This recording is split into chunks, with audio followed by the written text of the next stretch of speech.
नमस्कार साथियों, स्वागत है आपका आपके अपने यूट्यूब चैनल स्टडी विद एवी में। साथियों, आप सभी लोग कैसे हैं? आशा करता हूँ आप सभी लोग अच्छे होंगे, स्वस्थ होंगे, अध्ययनरत होंगे आपके आगामी एग्जाम्स के लिए।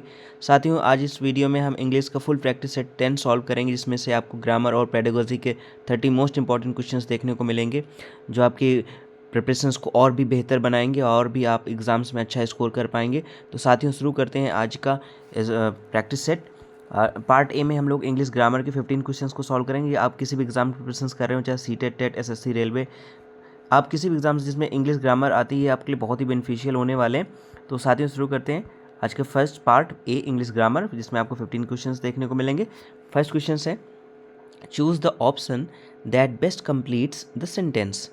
द सेंटेंस है आपका, the principal insisted that the report gap submitted before noon. Option A is, option B was, option C B, option D has been. The principal insisted that the report submitted before noon. तो इसमें क्या option सही आएगा? तो इसमें B फिल करेंगे साथियों, ऑप्शन B यानी option C is the correct answer होगा, जिसमें बी आपको फिल करना है।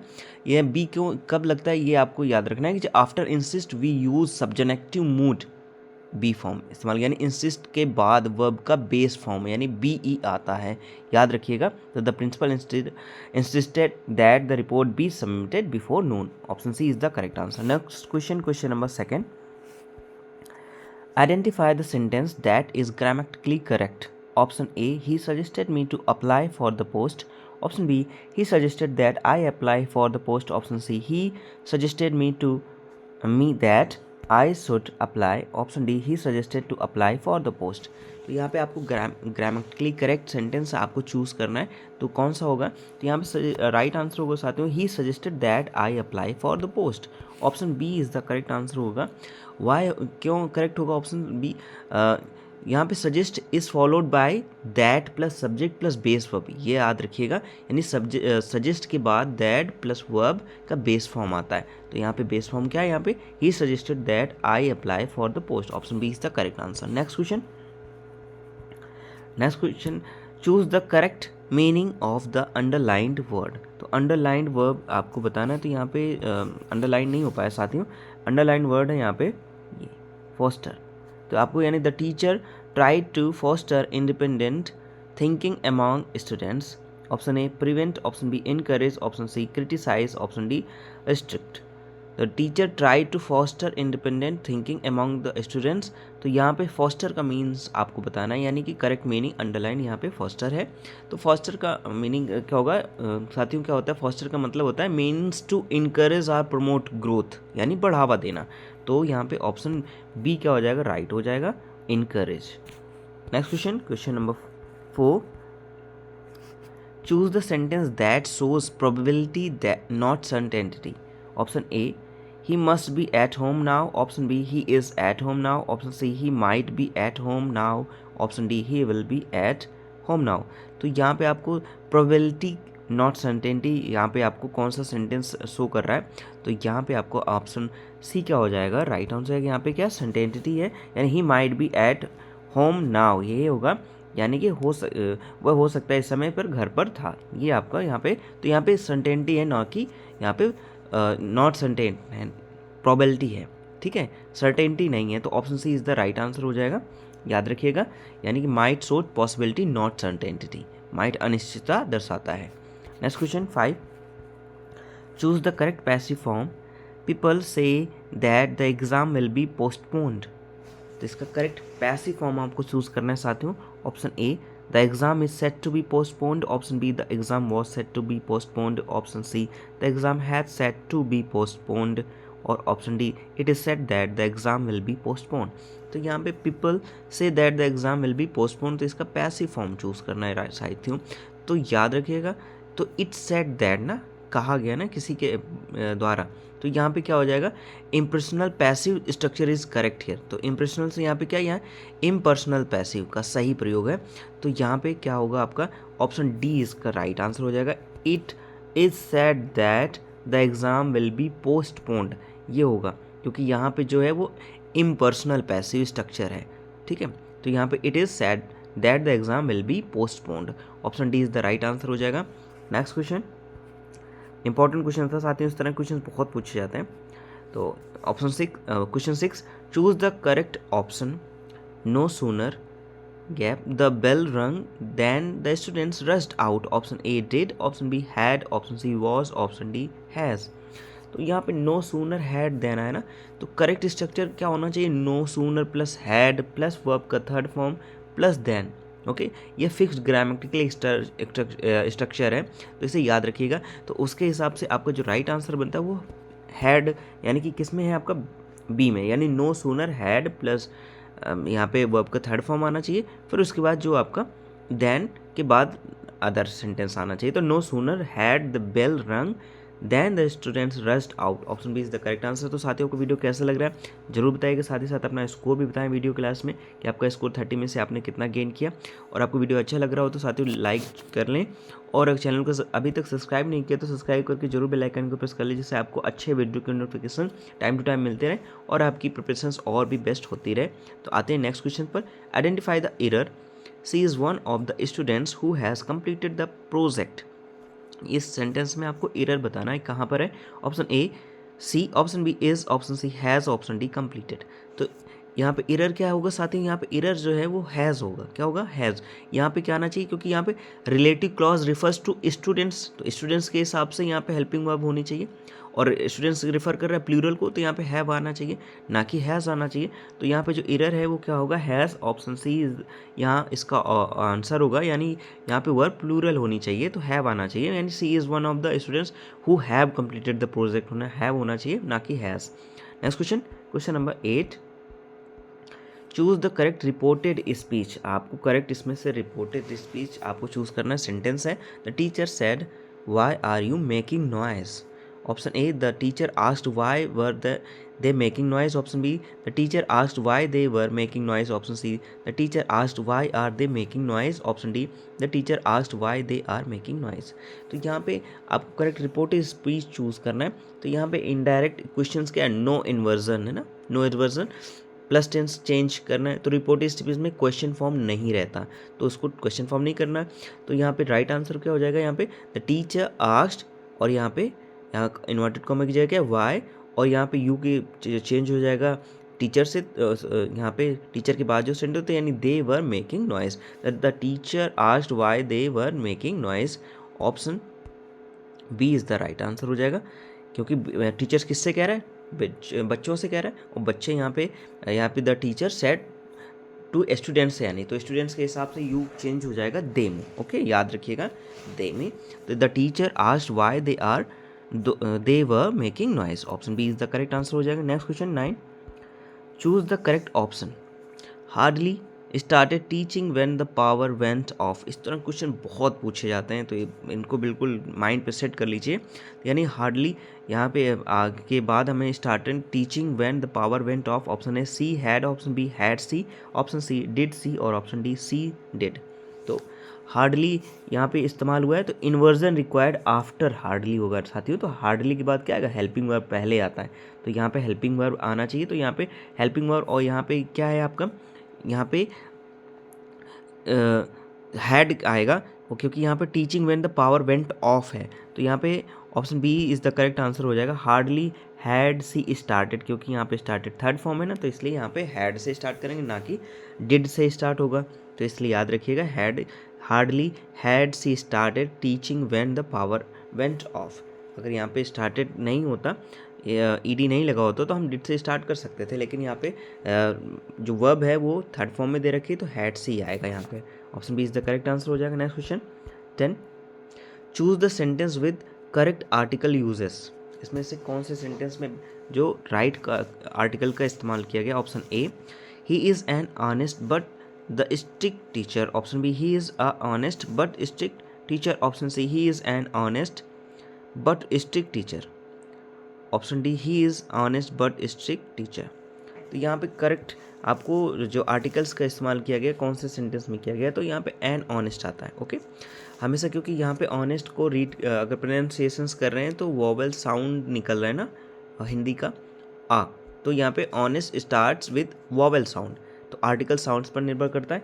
तो यहाँ पे राइट आंसर हो जाएगा he is an honest but strict teacher. The strict teacher नहीं आएगा, क्योंकि ऑप्शन ए में भी ही इज़ एन ऑनेस्ट है बट द स्ट्रिक्ट टीचर है यहाँ पे, तो यहाँ पे राइट आंसर हो he is an honest but strict teacher. एक बार आर्टिकल्स का इस्तेमाल होता है, बार बार नहीं होता, तो ऑप्शन सी इसका क्या हो जाएगा, राइट आंसर हो he is an honest but strict teacher. याद रखिएगा, ए और सी में कंफ्यूज मत होइएगा, वहाँ पे आप गलत कर सकते हैं, ए को भी टिक कर सकते हैं, तो ऑप्शन सी इसका बेस्ट आंसर होगा। Next question, question number 11,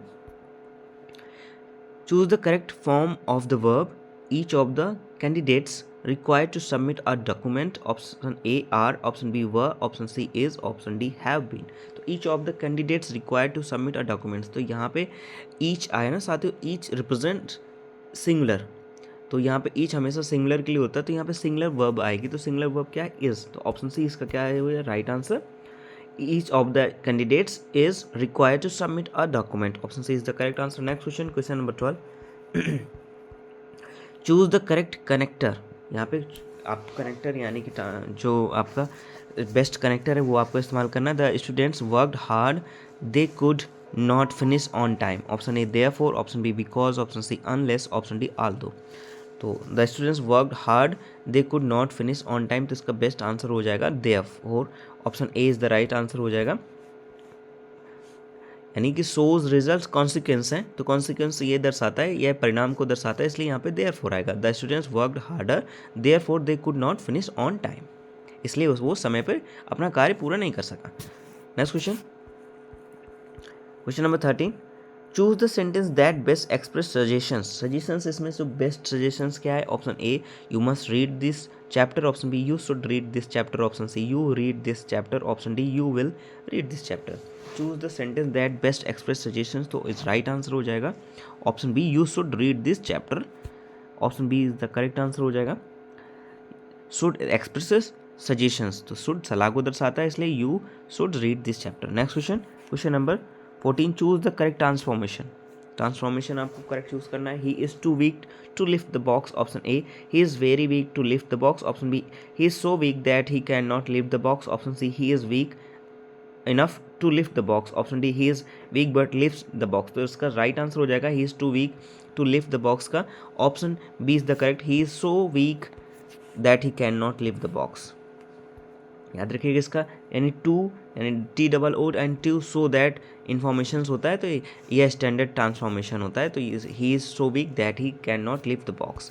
next question 15, choose the correct option C is accustomed in front of large groups, option A to speak, option B speaking, option C speak, option D to speaking। तो C is accustomed in front of large groups, तो इसका right answer यहाँ पे क्या fill करेंगे, to speaking, to speaking, option D is the right answer हो, यानी accustom to verb plus ING आता है, हमेशा याद रखिएगा, टू यहाँ प्रीपोजिशंस के तौर पे इस्तेमाल हुआ है, तो she is accustomed to in front of large groups, option D is the right answer हो। तो साथियों आपके 15 क्वेश्चंस ग्रामर के कंप्लीट हो चुके हैं। नेक्स्ट पार्ट में हम लोग इंग्लिश पेडागोजी सॉल्व करेंगे, जो आपके लिए बहुत ही बेनिफिशियल, अगर आप सीटेट प्रिपरेशन या टेट की प्रिपरेशन कर रहे हैं तो आपके लिए बहुत ही हेल्पफुल। तो साथियों आपको वीडियो अच्छा लग रहा है तो लाइक जरूर कर लें, और साथियों चैनल को सब्सक्राइब नहीं किया तो सब्सक्राइब करके बेल आइकन जरूर प्रेस कर लें। आते हैं क्वेश्चन नंबर 16 पे। A learner centred classroom is one where, option first teacher dominates classroom talks, यानी कि क्वेश्चन आपसे कह रहा है कि जो छात्र केंद्रित कक्षा होनी चाहिए वो किस तरह से होनी चाहिए, उसमें क्या रोल होना चाहिए। शिक्षार्थी केंद्रित कक्षा वह होती है जहां option A teacher dominates classroom talks, यानी कि शिक्षक पूरी बातचीत पर हावी रहता है, option B, option second learners actively participate and construct meaning, यानी कि छात्र सक्रिय रूप से भाग लेते हैं और स्वयं अर्थ निर्माण करते हैं, option third syllabus completions is priorities, यानी कि पाठ्यक्रम पूरा करना प्राथमिकता पर होता है, प्रायोरिटी होती है, option 4 text books guide every classroom actions, यानी हर गतिविधि पाठ्यक्रम से संचालित होती है। तो a learner centre classroom is one where, right answer हो जाएगा option second learners actively participate and construct meaning, option second is the right answer. Next question 17, language learning becomes effective when learners, यानी question भाषा सीखना प्रभावी तब होता है जब छात्र क्या करता है, option first memorise grammatical rules, यानी व्याकरण के नियम रटते हैं, option second practise language in meaningful context, यानी अर्थपूर्ण संदर्भों में भाषा का अभ्यास करते हैं, option third avoid making errors, यानी गलतियां करने से बचते हैं, option four translate text frequently, यानी बार बार अनुवाद करते हैं। तो इसका राइट आंसर हो जाएगा language learning becomes effectively when learners practise language in meaningful context, option second is the best answer हो जाएगा। Next question 18, which of the following best supports contrastive learning, option first drill, यानी कि आपसे कह रहा है which of the following best supports constructivist learning, यानी कि यहाँ पे कि निम्न में से कौन सा जो रचनावादी अधिगम को सबसे अधिक समर्थन देता है। Option first drill based grammar practice, यानी ड्रिल आधारित व्याकरण अभ्यास। Option second teacher explanations of rules, यानी शिक्षक द्वारा नियमों की व्याख्या। Option third learners discovering patterns through use, यानी प्रयोग के माध्यम से छात्र स्वयं पैटर्न खोजते हैं। Option four memorisations of examples, यानी उदाहरणों को रटना। Which of the following best support constructivist learning, तो ऑप्शन थ्री आपका राइट आंसर हो जाएगा, learners discovering patterns through use, यानी कि प्रयोग के माध्यम से छात्र स्वयं पैटर्न खोजते हैं। Next question, question number 19, the purpose of formative assessment is to, यानी फॉर्मेटिव असेसमेंट का उद्देश्य क्या है साथियों, आपको बताना है। ऑप्शन फर्स्ट रैंक लर्नर्स, यानी छात्रों की रैंक बनाना। ऑप्शन सेकंड सर्टिफाई अचीवमेंट्स, उपलब्धि प्रमाणित करना। Option third improve teaching learning process, यानी शिक्षण अधिगम प्रक्रिया में सुधार करना। और ऑप्शन फोर कंडक्ट एग्जामिनेशंस, यानी परीक्षा आयोजित कराना। तो the purpose of formative assessment is to, तो इसका राइट आंसर हो जाएगा option third improve teaching learning process, यानी कि शिक्षण अधिगम प्रक्रिया में सुधार करना, यही फॉर्मेटिव असेसमेंट का मेन पर्पज होता है। Next question, question number 20, in teaching speaking skills the most important focus should be on, बोलने के कौशल को सिखाते समय सबसे महत्वपूर्ण ध्यान किस पर होना चाहिए। Option first grammatical accuracies alone, केवल व्याकरण शुद्धता पर। Option second fluency and meaningful interaction, धारा प्रवाह और अर्थपूर्ण संवाद पर। ऑप्शन थर्ड मेमोराइजेशंस ऑफ डायलॉग्स, यानी संवाद रटने पर। Option four pronunciation drills only, यानी केवल उच्चारण अभ्यास पर। तो इन teaching speaking skills the most important focus should be on, वो होना चाहिए आपका option second fluency and meaningful interactions, यानी कि धारा प्रवाहता और अर्थपूर्ण संवाद पर। नेक्स्ट क्वेश्चन 21, अ बाइलिंगुअल क्लासरूम इनकरेज, द्विभाषी कक्षा में प्रोत्साहन दिया जाता है। Option first exclusive use of English, यानी केवल अंग्रेजी के प्रयोग को। Option second avoidance of mother tongue, मातृभाषा को अवॉइड करने से, यानी बचाव उससे बचने से। Option third strategic use of mother tongue for learning, यानी सीखने के लिए मातृभाषा के रणनीतिक प्रयोग को। और option four translation of every sentence, यानी हर वाक्य के अनुवाद को। तो अब बाइलिंगुअल क्लासरूम इनकरेज, तो इसका राइट आंसर हो जाएगा strategic use of mother tongue for learning.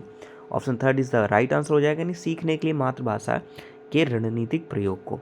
Next question 22, which activity best promotes authentic language use, कौन सी गतिविधि वास्तविक भाषा प्रयोग को बढ़ावा देती है। Option first completing grammar worksheets, व्याकरण वर्कशीट भरना। Option second role play based on real life situations, वास्तविक जीवन पर आधारित भूमिका या अभिनय करना। Option third copying answers from the board, board से उत्तर कॉपी करना। Option four repeating sentence after teacher, शिक्षक के बाद वाक्य दोहराना। तो which activity best promotes authentic language use, इसका राइट आंसर हो जाएगा option second role play based on real life situations, वास्तविक जीवन पर आधारित भूमिका अभिनय। Next question 23, vocabulary is best learn when learners, option first memorise words, यानी vocabulary is best learn when learners, यानी कि शब्दावली सबसे अच्छी तरह कब सीखी जाती है, जब छात्र क्या करता है। Option first memorise words list, यानी शब्द सूची रटते हैं। Option second study dictionary meaning, शब्दकोश अर्थ पढ़ते हैं। Option third use words in meaningful context, यानी अर्थपूर्ण संदर्भों में शब्दों का प्रयोग करते हैं। और option four translate words into mother tongue, यानी शब्दों का मातृभाषा में अनुवाद करते हैं। The vocabulary is best learned when learners, option third is the right answer हो जाएगा, यानी use words in meaningful context, यानी अर्थपूर्ण संदर्भों में शब्दों का प्रयोग करते हैं। Next question, question number 24, in inclusive classroom primarily aims to, यानी आपसे कहा समावेशी कक्षा का मुख्य उद्देश्य क्या होता है। Option first separate learners by ability, क्षमता के आधार पर छात्रों को अलग करना। Option second focus on high achievers, केवल उच्च प्रदर्शन करने वालों पर बच्चों पर ध्यान देना। Option third address diverse learning needs, यानी विविध सीखने की आवश्यकताओं को पूरा करना। Option four reduce syllabus load, यानी कि पाठ्यक्रम के बोझ को कम करना। तो an inclusive classroom primarily aims to, क्या उद्देश्य होना चाहिए। Option third is the right answer हो जाएगा एड्रेस डाइवर्स लर्निंग नीड्स, यानी कि विविध सीखने की आवश्यकताओं को पूरा करना, यही एक क्लासरूम का मेन उद्देश्य होना चाहिए। Next question, question number 25, one major role of the teacher in language classroom is to. भाषा कक्षा में शिक्षक की एक मुख्य भूमिका है। ऑप्शन फर्स्ट, ट्रांसमिट इंफॉर्मेशन, जानकारी केवल देना। ऑप्शन सेकंड, फैसिलिटेट इंस्ट्रक्शन, संवाद और सहभागिता को बढ़ावा देना। ऑप्शन थर्ड, डोमिनेट डिस्कशन, चर्चा पर हावी रहना। और option four, correct every error immediately, हर गलती तुरंत सुधारना। तो one major role of the teacher in language classroom is to, तो ये क्या होना चाहिए? इसका right answer option second, facilitate interactions, यानी क्या करना? संवाद और सहभागिता को बढ़ावा देना। Next question 26, motivation in language learning increases when learners, option first, are punished for, यानी कि मोटिवेशन से यानी कि भाषा सीखने में प्रेरणा तब बढ़ती है जब छात्र, option first, are punished for errors, यानी कि बच्चों को गलतियों पर दंडित किया जाता है। Option second, receive only grades, यानी केवल अंक प्राप्त करते हैं। Option third, are given meaningful task, यानी अर्थपूर्ण कार्य दिए जाते हैं। और option four, are force to memorise rules, यानी नियम रटने को मजबूर किए जाते हैं। तो motivation in language learning increases when learners, option third is the right answer हो जाएगा, आर गिवन मीनिंगफुल टास्क, यानी कि अर्थपूर्ण कार्य जब उनको दिए जाते हैं तो अच्छे से उनकी लैंग्वेज इंक्रीज होती है, भाषा जो सीखने की होती है अच्छे से इंक्रीज होती है। Question number 27, which of the following best assesses reading comprehensions, यानी कि निम्न में से कौन सा पठन बोध का सर्वोत्तम मूल्यांकन करता है? Option first, loud reading of the context, यानी जोर से पढ़ना। ऑप्शन सेकंड, डिक्टेशंस, यानी कि श्रुत मतलब इमला कराना। और option third, answering inferential questions, यानी निष्कर्षात्मक प्रश्नों के उत्तर देना। और ऑप्शन फोर, मेमोराइजिंग पैराग्राफ्स, यानी कि अनुच्छेद को रटना, पैराग्राफ्स को रटना।